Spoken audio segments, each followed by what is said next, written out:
আজকের ব্যস্ত হাওড়া স্টেশন, যেখানে প্রতিদিন লাখো লাখো মানুষ ছুটে চলেন, তার পায়ের তলায় আছে এক নিঃশব্দ বিস্মৃত অতীতের গল্প। সময়টা 19 শতকের গোড়ার দিক। গঙ্গার ধারে, যেখানে এখন ট্রেনের হুইসেল বাজে, তখন ছিল একটা ছোট্ট অনাথ আশ্রম। পর্তুগিজ মিশনারিদের তৈরি সেই আশ্রমে আশ্রয় পেয়েছিল রোমান ক্যাথলিক অনাথ শিশুদের দল।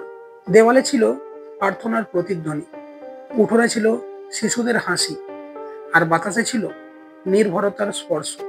কিন্তু একদিন সব থেমে গেল। এক ভয়াবহ মহামারী গ্রাস করলো আশ্রমটিকে।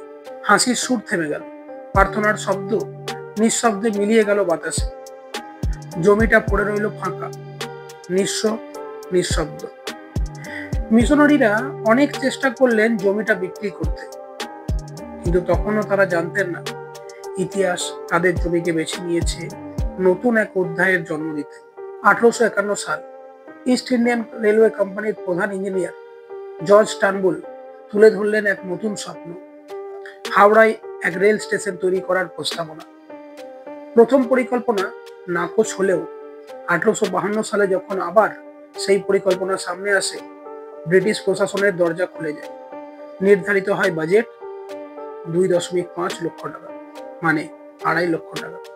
আরবেনিয়ান ঘাটের পাশে তৈরি হয় একতলা লাল ইটের ছোট একটি ভবন, একটি মাত্র প্ল্যাটফর্ম, টিকিট ঘর আর একটি টিনের ছাউনির কারখানা।